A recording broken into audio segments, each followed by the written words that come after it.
Hello my dear friends, mission June JRF 2024 में आप लोगों का हार्दिक स्वागत एवं अभिनंदन है। जैसा कि आप लोग जान रहे हैं, हम लोग शिक्षण अभिक्षमता और शिक्षण अभिक्षमता पढ़ रहे हैं। शिक्षण अभिक्षमता अर्थात टीचिंग एप्टीट्यूड हमारा लेसन है।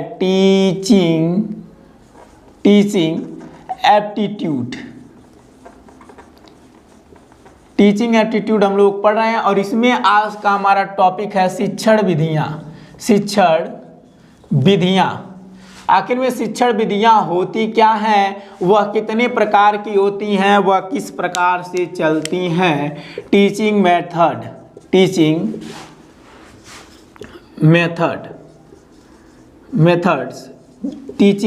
मेथड्स शिक्षण विधियां। तो सबसे पहले मैं आप लोगों को एक बात बताऊंगा। देखिए, टीचिंग मेथड आखिर में है क्या चीज। एक बात आप लोग क्लियरिटी समझ लीजिए कि अगर मैं आप लोगों को टॉपिक समझाने का जो भी क्रियाकलाप करता हूं, अर्थात अगर देखा जाए तो शिक्षक द्वारा पाठ्य वस्तु को सरल एवं बोधगम्य बनाने के लिए, अर्थात समझने के लिए, उस बच्चे को समझाने के लिए जो भी क्रियाकलाप किया जाता है उसे क्या कहा जाता है, शिक्षण विधियां कहते हैं। आशा करते हैं कि आपको समझ में आ गया होगा। देखिए, मैं आपको पढ़ाने के लिए जो भी क्रियाकलाप करता हूं, आपको किसी भी टॉपिक को आसान बनाने के लिए जो भी क्रियाकलापों का मैं प्रयोग करता हूं, वह क्या कहलाता है, शिक्षण विधियों के अंतर्गत आता है। शिक्षण विधियों को हम दो प्रकार से बांट सकते हैं, एक थे शिक्षक केंद्रित विधियां और दूसरा विद्यार्थी केंद्रित विधियां। शिक्षक केंद्रित विधियों के बारे में हम लोग पढ़ेंगे, उसे अनुदेशात्मक विधि भी कहते हैं। एक बात मैं आप लोगों को बता दूं कि उसमें क्या होता है, सारे क्रियाकलाप जो होते हैं वह शिक्षक के अंतर्गत आते हैं। वहां सर्वे सर्वा जो मालिक होगा वह एक शिक्षक होगा, और विद्यार्थी केंद्रित विधियों में क्या होगा, उसमें सर्वे सर्वा जो मालिक होगा वह विद्यार्थी होगा। कहने का मतलब, एक अगर सर्कल बनाया जाएगा, एक अगर ट्रायंगल बनाया जाएगा त्रिभुज, इसमें विद्यार्थी होगा और बगल बगल में यहाँ पर जो भी होगा पाठ्य वस्तु होगा, चाहे शिक्षक होगा। ये सारे क्रियाकलाप आपके चलेंगे। एक टॉपिक को मैं आसानी से आप लोगों को समझाऊंगा। तो सबसे पहले हम लोग चलते हैं, बात न करते हुए सीधे। मेरा वही काम है कि आपको मैं पढ़ा करके समझाऊं। दृष्टि पब्लिकेशन का नेट जेआरएफ का फर्स्ट पेपर की किताब है, वह आप सामने रख करके मेरे साथ एकदम आसानी से पढ़ सकते हैं। नेट जेआरएफ जो होता है ना, कहने का मतलब आपको टॉपिक समझने से मतलब नहीं होता है, लैंग्वेज समझ में आना चाहिए मेरे भाई। अगर आपको लैंग्वेज नहीं समझ में आएगा तो वहां पर आपको क्वेश्चन का एक भी जवाब नहीं दे पाएंगे। हर साल नेट जेआरएफ में क्या होता है, लैंग्वेज हमेशा जटिल होता जाता है, और इतनी मतलब कहने का मतलब इतने जटिल शब्द दे देते हैं हिंदी के, जिनका अर्थ हमें नहीं पता होता, हमको क्वेश्चन नहीं समझ में आता है, और ऑप्शन तो कहीं ना कहीं देखे हुए सुने हुए लगते हैं, तो उसमें हमारे ऑप्शन जो होते हैं वह गलत हो जाते हैं। तो इसीलिए बात न करते हुए मेरे हाथ में किताब है और मैं पढ़ाना स्टार्ट करता हूँ। देखिए, शिक्षक द्वारा शिक्षण कार्य करते समय कक्षा में पाठ्य वस्तु को सरल एवं बोधगम्य बनाने हेतु, साथ ही विद्यार्थियों को सर्वोत्तम शिक्षा देने हेतु जिन विधियों का प्रयोग किया जाता है उन्हें शिक्षण विधियां कहते हैं। जैसा कि मैंने आपको समझाया, एक एक लाइन में आपको एकदम आसानी से समझा देता हूं। देखिए, शिक्षक द्वारा शिक्षण कार्य अर्थात अध्ययन के कार्य करते समय कक्षा में पाठ्य वस्तु को सरल, पाठ्य वस्तु मतलब जो भी पाठ होगा, यहाँ पर जैसे मैं आपको लेसन पढ़ा रहा हूँ टीचिंग एप्टीट्यूड, इसको सरल बनाने एवं बोधगम्य बनाने के लिए, साथ ही विद्यार्थियों को सर्वोत्तम शिक्षा देने के लिए, साथ ही सबसे अच्छा सबसे बेस्ट ज्ञान देने के लिए जो भी शिक्षक अपनी क्रियाकलाप करता है उसे क्या कहा जाता है, शिक्षण विधियां कहते हैं। अब बाकी की चीजें मैं आपको पढ़ के समझाऊंगा तो, लेकिन ऊपर लिखा हुआ नहीं आएगा, ये बात आप जान लीजिएगा। कहने का मतलब, यहाँ पर टाइपिंग करते समय मुझे वीडियो एडिट करने में बहुत ज्यादा टाइम लग जाता है। आई बात समझ में? तो मैं हर एक जो मेन पॉइंट है इसको मैं समझाने का प्रयास करूंगा। अगर आपको नोट्स बनाना होगा तो नोट्स मैं आपको बहुत जल्द ही प्रोवाइड करवा दूंगा। आप टेलीग्राम चैनल से हमारे जुड़िएगा, मैं वहां पर नोट्स देने का भी सिलसिला जारी कर दिया हूं। तो शिक्षण विधि का संबंध शिक्षक के व्यक्तित्व योग्यताओं से होता है। कहने का मतलब से देखिए, शिक्षण विधि का संबंध डायरेक्ट किससे होता है, शिक्षक के व्यक्तित्व, अर्थात वह व्यक्ति कितना महान है, कितनी उसकी डिग्रियां हैं, क्या क्या क्वालिफिकेशन है, और दूसरी जो होती है उसकी योग्यता की।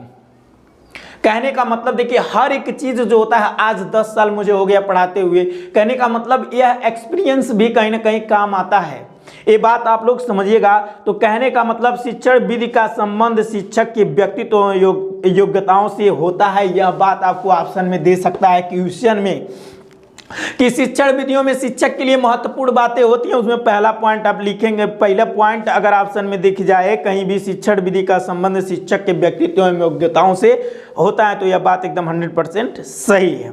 शिक्षण विधियों के प्रयोग में व्यक्तिगत भिन्नताओं के साथ साथ उनकी उपस्थितियों का भी समावेश होना चाहिए। कहने का मतलब शिक्षण विधियों के प्रयोग में व्यक्तिगत, कहने का मतलब व्यक्तिगत, उससे कहने का मतलब कुछ जुड़ी हुई भी चीजें होनी चाहिए। जैसे कि मैं आपको बताऊं कि मैं कहां से किन किन के परिस्थितियों से गुजर करके आज यहां तक पहुंचा हूं, तो कहने का मतलब भिन्नता, उसके बाद भिन्नात्मक चीजें भी कुछ होनी चाहिए जो आपके व्यक्तिगत जीवन से भी रिलेटेड हों और कुछ भिन्नात्मक भी चीजें हों। वो सारी चीजें, वो सारी परिस्थितियों को समझाने का प्रयास आपके जीवन में होना चाहिए, पाठ्यवस्तु में होना चाहिए। प्रत्येक शिक्षक की अपनी मौलिक योग्यताएं, क्षमताएं होती हैं। इन्हीं क्षमताओं का प्रयोग करते हुए शिक्षक अपनी शिक्षण को प्रभावशाली एवं उद्देश्यपूर्ण बना सकता है। कहने का मतलब प्रत्येक शिक्षक के पास कोई ना कोई क्वालिटी होती है और उसी क्वालिटी के आधार पर क्या कर सकता है, कोई भी शिक्षक किसी भी बच्चे को एक योग्य एवं बहुत महान बना सकता है। तो जो उनके पास क्षमताएं हैं, जो योग्यताएं हैं, उनका विकास करे और बच्चों तक पहुँचाने का काम करे, यह शिक्षक की क्वालिटी होती है। मेरे दोस्त, आप लोग को यह पॉइंट आपको समझ में आ गया होगा। अब मैं आगे पढ़ता हूं, अगला पैराग्राफ है, शिक्षण विधि का मूल उद्देश्य होता है कि शिक्षक कक्षा के वातावरण में पाठ्यवस्तु को इस प्रकार समझाए कि वह कमजोर से कमजोर विद्यार्थी को भी समझ में आ जाना चाहिए और मेधावियों को भी समझ में आना चाहिए। कहने का मतलब एक शिक्षक का यह मूल उद्देश्य है कि वह कक्षा में इस प्रकार पढ़ाए कि पीछे बैक बेंच पर बैठा भी शिक्षक विद्यार्थी क्या कर सके, उसे भी कोई भी टॉपिक आसानी से समझ में आ जाना चाहिए। और यह शिक्षण विधि में, कहने का मतलब शिक्षण विधि में शिक्षक के कार्यों का भी उल्लेख आता है और यह एक कार्य है कि शिक्षक को उस प्रकार से पढ़ाना चाहिए कि पीछे बैठे हुए बच्चे को, अर्थात जो सबसे कमजोर बच्चा है, उसको भी टॉपिक समझ में आना चाहिए और जो जिज्ञासु, जो समझदार और जो ब्रिलियंट बच्चे हैं, उनको तो समझ में आना ही चाहिए। तो ये नहीं कि इतना आसान बना दिया जाए किसी को कि आसान भाषा में वो तो समझ जाए लेकिन जो ब्रिलियंट बच्चा हो ना समझ पाए, नहीं, ऐसा नहीं। एक शिक्षक को चाहिए कि उस तरीके से पढ़ाए कि जो बैक बेंचर वाला बच्चा है उसको भी समझ में आए और जो मेधावी छात्र हैं उनको भी चीज़ें समझ में आए। शिक्षण विधियों को मूलतः 2 भागों में बांटा जा सकता है, शिक्षक केंद्रित विधियां और विद्यार्थी केंद्रित विधियां। अब इसके बाद जो हमारा टॉपिक है शिक्षक केंद्रित विधियां, शिक्षक केंद्रित विधियां। तो शिक्षक केंद्रित विधियों में हम लोग देख लेते हैं, अगला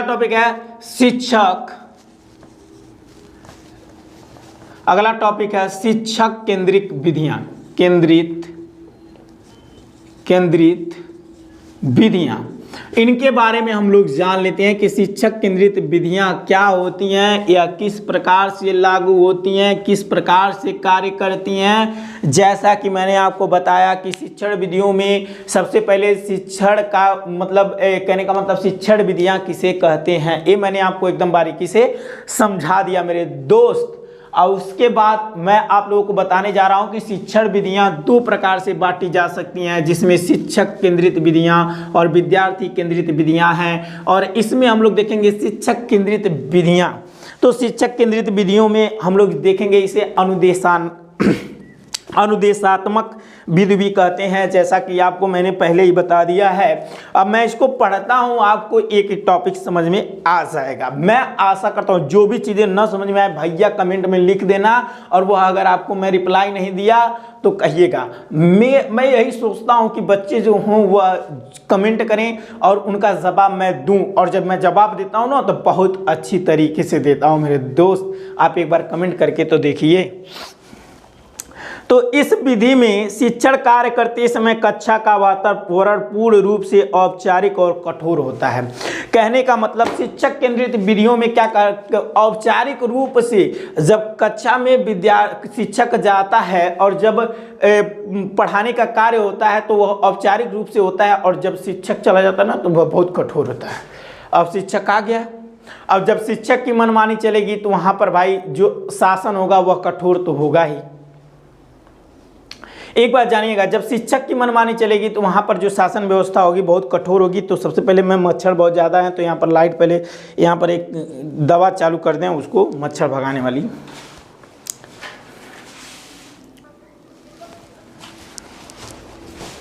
अब चलिए मैं आप लोगों को पढ़ करके समझाता हूँ इसको। देखिए, शिक्षक केंद्रित विधियाँ, इस विधि में शिक्षण कार्य करते समय कक्षा का वातावरण पूर्ण रूप से औपचारिक और कठोर होता है। शिक्षक केंद्रित विधियों में जब कक्षा का जो वातावरण होता है औपचारिक रूप से और कठोर होता है। कहने का मतलब इस बात से आप लोग समझिएगा कि औपचारिक और कठोर का मतलब यह होगा कि केवल सुनने के लिए योग्य होता है, ठीक। और वहां पर जब कोई भी चीज, कोई भी शासन अनुशासन किसी भी एक व्यक्ति के हाथ में, यहाँ पर शिक्षक केंद्रित विधि है, यहाँ पर जो केंद्र में है वह शिक्षक है। जो चीजें हैं, जो व्यवस्थाएं हैं वह शिक्षक के अंतर्गत ही चलेंगी। अर्थात आप समझ सकते हैं कि अगर आपका घर में चलने लगेगा तो जो सारी चीजें होंगी वह आपके हिसाब से होंगी, वह बच्चे के हिसाब से नहीं होंगी। विद्यार्थी के मन में कई प्रकार के सवाल रहते हैं। कहने का मतलब उस समय जब वह तब शिक्षक पढ़ाता है तो वहाँ पर विद्यार्थी के मन में बहुत सारे प्रश्न रहते हैं, और कुछ के प्रश्नों का उत्तर उन्हें मिल जाता है और कुछ का नहीं मिल पाता है। आगे ही लिखा होगा, विद्यार्थी के मन में कई प्रकार के सवाल रहते हैं, उन्हें कुछ सवालों के उत्तर मिल जाते हैं और कुछ के नहीं। इसी वजह से उनकी सहभागिता सिर्फ व्याख्यान को सुनने तक ही सीमित रहती है। शिक्षक केंद्रित विधियों को अनुदेशात्मक विधि भी कहते हैं। कहने का मतलब जब शिक्षक कहीं केंद्रित हो जाता है, जब शिक्षक की मनमानी चलती है, तो कहने का मतलब मैं एक टॉपिक पढ़ाने जा रहा हूँ शिक्षण विधियाँ, और यहाँ आप मान लीजिए कि आप बैठे हुए हैं, मुझे जो भी लेक्चर देना था वह मैं दे लिया। कुछ प्रश्न आपके मन में थे जिनका जवाब मिल गया कि अगर पूछा जाए कि किस प्रकार से क्वेश्चन पूछेगा, आपके मन में ये सवाल था तो मैंने बता दिया किसमें प्रश्न किस प्रकार से पूछेगा। और भी मान लीजिए आपके मन में कोई सवाल हो तो उसका जवाब मैं नहीं दूंगा। तो शिक्षक केंद्रित विधि में जो होता है वह व्याख्यान तक ही सीमित रहता है। कुछ प्रश्नों के जवाब बच्चों को मिल जाते हैं, विद्यार्थियों को, और कुछ प्रश्नों के जवाब उन्हें नहीं मिलते हैं। तो यह चीजें होती हैं शिक्षक केंद्रित विधियों में। अब आगे मैं आपको इसमें पढ़ के समझाता हूं। देखिए, और इसे अनुदेशात्मक विधि भी कहते हैं। शिक्षक केंद्रित विधि में शिक्षक द्वारा व्याख्यान दिया जाता है। कुछ विद्यार्थी उस व्याख्यान को समझ पाते हैं और कुछ शिक्षक के साथ प्रश्नोत्तर की प्रक्रिया में सहभागिता के क्रम को आगे बढ़ाते हैं। वहीं दूसरी ओर विद्यार्थियों को एक समूह ऐसा भी होता है जो सिर्फ व्याख्यान को सुनता है लेकिन प्रश्नोत्तर की प्रक्रिया में शामिल नहीं होता है। और शिक्षक प्रायः इस विधि में अपने कर्तव्य का निर्वहन करता है, और ये कर्तव्य मुख्यतः 3 प्रकार से हैं। कहने का मतलब है, देखिए, जब शिक्षक वहां पर जाता है, कक्षा में जो भी प्रक्रियाएं चलती हैं तो उसमें व्याख्यान करते समय बच्चों को कुछ प्रश्नों का जवाब मिल जाता है, कुछ प्रश्नों का जवाब उन्हें नहीं मिलता है। तो क्या होता है कि उसमें फिर बाद में क्या होता है कि शिक्षक के साथ तर्क वितर्क करते हैं। कुछ ऐसे समूह होते हैं जो तर्क वितर्क प्रश्नोत्तर करके अपनी समस्याओं को सॉल्व कर लेते हैं, लेकिन कुछ समूह ऐसे भी होते हैं कि जो ना तो प्रश्न उत्तर नहीं करते हैं शिक्षक के साथ, ना तो प्रश्न पूछते हैं, ना कुछ भी करते हैं। तो ये सारी प्रक्रियाएं होती हैं शिक्षक केंद्रित विधि में। और इस शिक्षक केंद्रित विधि में यहाँ पर जो है इसे हम 3 भागों में रख करके समझ सकते हैं। देखिए, इसमें लिखा है, शिक्षक प्रायः इस विधि में अपने कर्तव्यों का निर्वहन करता है। यह कर्तव्य मुख्यतः 3 प्रकार से होते हैं। पहला है, 3 प्रकार से होते हैं। पहला है व्याख्यान विधि। अब यहाँ पर मैं पॉइंट डाल देता हूँ, व्याख्यान विधि व्याख्यान विधि। देखिए व्याख्यान विधि, इसको अंग्रेजी में बोलते हैं लेक्चर मेथड, लेक्चर मेथड्स भी कहते हैं, इसे अंग्रेजी में लेक्चर मेथड कहते हैं। अब इसमें हम लोग पढ़ते हैं, एक एक चीज़ों को एकदम बारीकी से पढ़ करके हम लोग समझेंगे। एक बात मैं आप लोगों को बता रहा हूँ, अगर मैं किताब नहीं पढ़ाऊंगा तो आपको शब्दों का ज्ञान नहीं होगा। ऊपर लिखा हुआ आता है, बस यही टेक्स्ट यहाँ पर कॉपी कर दिया जाता है, ठीक है। तो इस बात को आप लोग समझिएगा। और इसमें जो ऊपर आपको टेक्स्ट किया जाता है, कृपया अगर उसमें किसी भी शब्द में आपको समझने में दिक्कत है मेरे भाई, तो पहले कमेंट आप कर दीजिएगा, उसका मैं पूरा आपको विवरण दे दूंगा। ये हमारा गारंटी है कि मैं आपको जवाब दूंगा। देखिए मेरे पास जितने कमेंट आए होंगे, मैं उतना बड़ा आदमी अभी नहीं बना हूँ। आप पहले तो चैनल को सब्सक्राइब कर लीजिएगा, अगर नेट जा रहा है आपको निकालना है इस बार, तो पक्का मैं जवाब दूंगा आपको। देखिए व्याख्यान विधि में क्या होता है, भारतीय परंपरा में व्याख्यान विधि शुरू से ही गुरुकुल की शिक्षा पद्धति रही है। कहने का मतलब व्याख्यान विधि का मतलब यह होता है केवल चीज़ें आपको कहानी के माध्यम से समझाई जाएंगी। जैसे पहले मान लीजिए रामायण हम लोग देखते थे, तो जब राम शिक्षा ग्रहण करने जाते थे तो क्या होता था कि बड़ी बड़ी कहानियाँ बताया करते थे कि ये ऐसे कहानियाँ हुआ, भगवान ऐसे प्रकट हुए।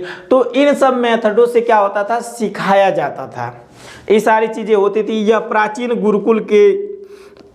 गुरुकुल की शिक्षा पद्धति रही है। प्राचीन काल में विभिन्न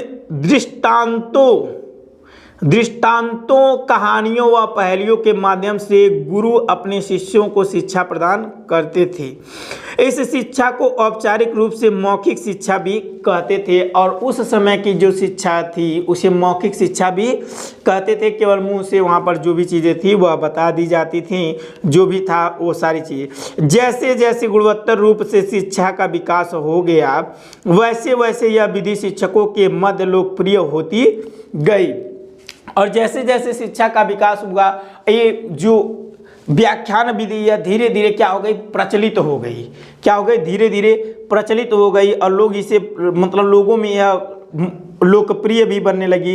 इस विधि में शिक्षक सुनियोजित ढंग से विषय वस्तु की क्रमबद्धता को ध्यान में रखते हुए विद्यार्थियों के समक्ष व्याख्यान प्रस्तुत करता है। कहने का मतलब एक सही, यहाँ पर लिखा है ना सुनियोजित, मतलब पहले उसे क्या कर दिया है, पहले उस व्यवस्था को एकदम क्रमबद्ध कर लिया है, सुनियोजित कर लिया है। उसके बाद उसे जाता है व्याख्यान करने। जो भी चीज़ें हैं, मान लीजिए मैं यहाँ पर पढ़ाने आया हूँ तो आपको सारी चीज़ें एकदम बढ़िया से पढ़ाने आया हूँ, तो उसके लिए पहले जो भी थी क्रियाकलाप वह मैं कर लिया हूँ, और क्या चीज़ मुझे पढ़ाना है यह विषय वस्तु पर डिपेंड करता है। उसके बाद सुनियोजित ढंग से विषय वस्तु को क्रमबद्धता के ध्यान में रखते हुए विद्यार्थियों के समक्ष व्याख्यान प्रस्तुत करता है। इस विधि में संवाद एक पक्षीय होता है। कहने का मतलब व्याख्यान विधि में जैसे विश्वविद्यालयों में आप देखते हैं किसी कोई प्रोफेसर को आता है, लेक्चर दे करके चला गया, वह व्याख्यान विधि है। वहाँ पर क्या होता है, एक पक्षीय होता है, वह आया उसके बाद अपना लेक्चर दे करके पाठ के बारे में जो भी था पता होता कि एकदम बढ़िया से है। शिक्षण विधियाँ हैं, शिक्षक केंद्रित विधियाँ हैं, व्याख्यान विधियाँ हैं। व्याख्यान विधियाँ पहले गुरुकुल के शिक्षाओं में दी जाती थी। इस समय मैं भी जो शिक्षा दे रहा हूँ वह व्याख्यान में शिक्षा के अंतर्गत आता है। इसकी जो दोष है गुण है बता करके चला जाएगा, क्या फर्क पड़ता है, इससे कोई चीज़ें होने वाली नहीं है। तो ऐसे ऐसे क्रियाकलाप चलते रहते हैं। उसके बाद मैं आगे पढ़ता हूँ। एक पक्षीय होता है, कहने का मतलब इसमें केवल एक पक्षीय होता है। विद्यार्थियों को बिना किसी तर्क के शिक्षक द्वारा दिए गए व्याख्यान को शांतिपूर्ण तरीके से सुनना होता है। अब इसमें किसी भी जब व्याख्यान होता है, व्याख्यान विधि में क्या होता है, जब शिक्षक कोई भी चीज़ कहता है तो उसमें किसी भी विद्यार्थी को टोकना नहीं है, केवल चुपचाप एकदम मौन धारण करके उसकी बातों को सुनना है। चिल्ला चिल्ली टिल्ला पिल्ली नहीं चलता वहां पे, शांतिपूर्ण तरीके से सुनना होता है। अगर व्याख्यान में किसी बिंदु को चित्र के माध्यम से स्पष्ट करना है तो श्यामपट्ट पर रेखा चित्र के माध्यम से उसको समझाया जाता है, ताकि व्याख्यान में सजीवता व रोचकता बनी रहे। व्याख्यान विधि विज्ञान की तुलना में कला संकाय के विषयों हेतु अपेक्षाकृत अधिक उपयोगी है। देखिए जो व्याख्यान विधि है, कहने का मतलब किताबों से वह अलग है। देखिए व्याख्यान विधि में क्या होता है कि आपके पास किताबें नहीं रहेंगी, लेक्चर दे करके चला जाता है, और कुछ चीज़ें होती है जैसे मान लीजिए मैं किताब से पढ़ाता हूँ। अब इसमें कहा है कि व्याख्यान विधि जो है वह अपेक्षाकृत अधिक, मतलब उससे अधिक ज्ञान मिलता है। तो सारी चीज़ें हैं, लेकिन मैं यहाँ पर किस लिए ऊपर लिखा हुआ आता है, ताकि आपको शब्दों का ज्ञान हो सके, इसलिए। अब व्याख्यान विधि के बारे में हम लोग जान गए। अब लिखेंगे, देखिए व्याख्यान विधि के गुण। व्याख्यान विधि के गुण क्या हैं? देखिए सबसे पहले इससे गुण क्या क्या होते हैं, उसके बाद हम लोग इसका दोष भी देखेंगे। देखिए व्याख्यान विधि के गुण, विषय वस्तु को कम समय में द्रुत शिक्षण द्वारा पढ़ाया जाता है। कहने का मतलब व्याख्यान विधि में क्या होता है, जल्दी से चीज़ें खत्म हो जाती हैं। देखिए अगर मुझे लेक्चर दे करके हम चले जाएंगे तो यह चीज़ें जल्दी खत्म हो जाएंगी। आप इस बात से सहमत हैं कि नहीं हैं? अगर मैं आऊँगा इसी चैप्टर के बारे में, इस टॉपिक के बारे में बता करके चला जाऊँ तो वह चीज़ें खत्म हो जाती हैं। कहने का मतलब विषय वस्तु को कम समय में द्रुत शिक्षण द्वारा पढ़ाया जा सकता है, ये चीज़ें होती हैं। द्रुत मतलब जल्दी जल्दी। प्रभावशाली व आकर्षण शिक्षण विधि है। कहने का मतलब यह बहुत प्रभावशाली और आकर्षक शिक्षण विधि है। कहने का मतलब इतने सारे सिलेबस होते हैं, इतनी सारी किताबें होती हैं, अगर प्रोफेसर किताब से लगेगा एक एक अक्षर पढ़ करके पढ़ाने तो वह कभी ख़त्म नहीं होंगी। तो यह कहने का मतलब यह जो प्रभावशाली और आकर्षक शिक्षण विधि है, इसमें जो भी चीज़ें आप समझ लिए वह चीज़ें आपको कंठस्थ हो जाएंगी। और उसके बाद मितव्ययी विधि। मितव्ययी का मतलब देखिए, मितव्ययी विधि कम लागत में विद्यार्थीगण अत्यधिक लाभान्वित होते हैं। मितव्ययी विधि मतलब इसका मतलब होता है कम लागत में विद्यार्थीगण अत्यधिक लाभान्वित होते हैं। कहने का मतलब यह चीज़ें होती हैं। प्रेरणात्मक शिक्षण विधि, और यह जो होती है इसका गुण होता है कि इससे प्रेरणा बहुत ज़्यादा मिलती है, इसे प्रेरणात्मक शिक्षण विधि भी कहते हैं। उसके बाद तथ्यात्मक जानकारी को तेज़ी के साथ संप्रेषित करना, और जो चीज़ें होती हैं इम्पोर्टेंट चीज़ें जो होती हैं, जैसे कि मैंने आपको बता दिया, जैसे मान लीजिए अगर आप किसी भी चीज़ को पढ़ा रहे हैं उसमें से जितनी सारी इम्पोर्टेंट हैं उसके बारे में लेक्चर दे करके चले जाएंगे। विषय वस्तु की क्रमबद्धता की उत्तम विधि है, और विषय वस्तु की क्रमबद्धता की एकदम उत्तम विधि है। देखिए कोई भी चैप्टर है, शिक्षण क्षमता पढ़ाने आ रहे हैं, जितने सारे हेडिंग है इसमें हमको जितने सारे हेडिंग पढ़ने हैं वह डायरेक्ट लिख देंगे और डायरेक्ट एक एक हेडिंग को समझाते चले जाएंगे, ये चीज़ें होती हैं। और धारणा समझ का विकास, और इसमें क्या होता है कि देखिए किताब से नहीं पढ़ा रहे हैं, इसमें जो भी चीज़ें हैं आपको बाहर से एग्जाम्पल मिलते हैं तो उससे बहुत ज़्यादा जानकारियाँ आपको मिलती हैं। विद्यार्थियों को भावनात्मक रूप से विषय वस्तु से जोड़ना। कहने का मतलब इससे क्या होता है कि भावनात्मक दृष्टि से विषय वस्तु के बारे में किसी भी व्यक्ति को, मतलब किसी भी विद्यार्थी को जोड़ा जा सकता है। तो ये चीज़ें होती हैं। कहने का मतलब अगर आपके पास समझाने की क्वालिटी है और फीलिंग उसमें डाल रहे हैं, भावनात्मक क्रियाएं कर रहे हैं, तो वह चीज़ें आपको जल्दी समझ में आएंगी और उससे क्या होंगे, आप एकदम आकर्षित होंगे कि यार टीचर बहुत अच्छा पढ़ाता है। ये सारी चीज़ें होती हैं। व्याख्यान विधि के दोष, इसमें दोष बहुत ज़्यादा है। देखिए पहला नंबर तो यह अधिगम सिद्धांत अर्थात कर सीखने के अनुकूल नहीं है। कहने का मतलब इसमें जो चीज़ें हैं आपको टीचर आया बता करके चला गया, उसमें आप क्या सीखें और क्या नहीं सीखें उसमें आप कुछ नहीं जान पाए। तो मैं यहाँ पर लिख देता हूँ, है देखिए व्याख्यान विधि के गुण था इसके पहले, और उसके बाद क्वालिटी था, लेक्चर मेथड की क्वालिटी था, इसके बाद हम लोग दोष देखेंगे। तो इसमें दोष हम लोग देख लेते हैं।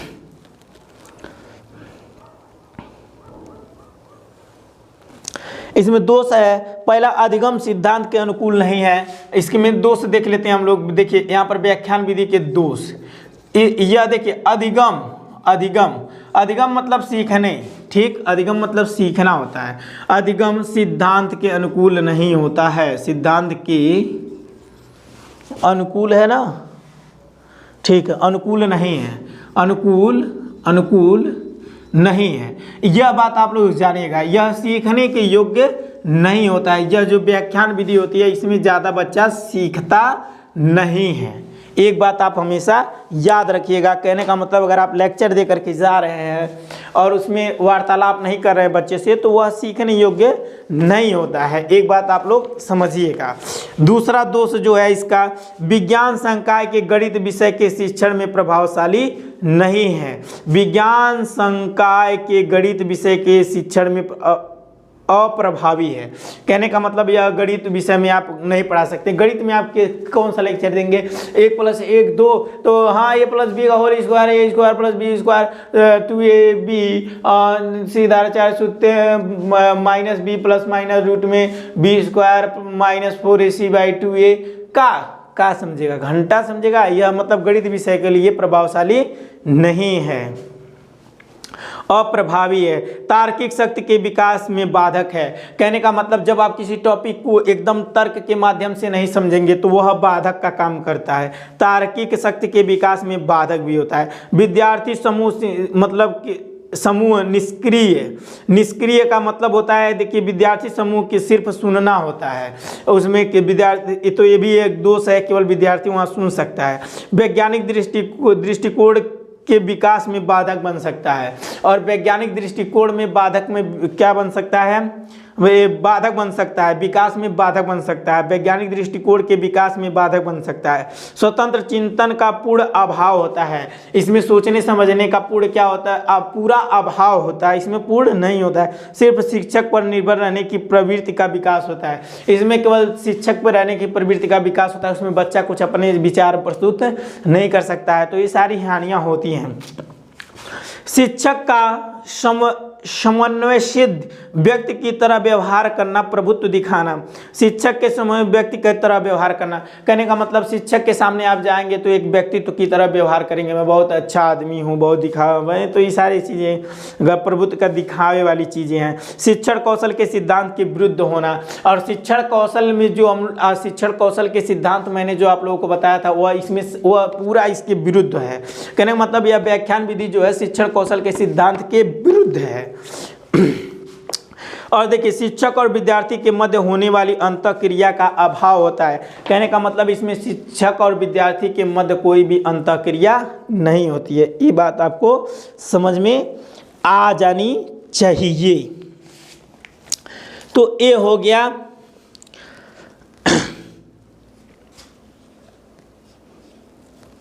अब आगे हम लोग पढ़ेंगे व्याख्यान प्रदर्शन विधि। इसके बाद हम लोग कल पढ़ेंगे व्याख्यान प्रदर्शन विधि। तो ये चीज़ें हो गई।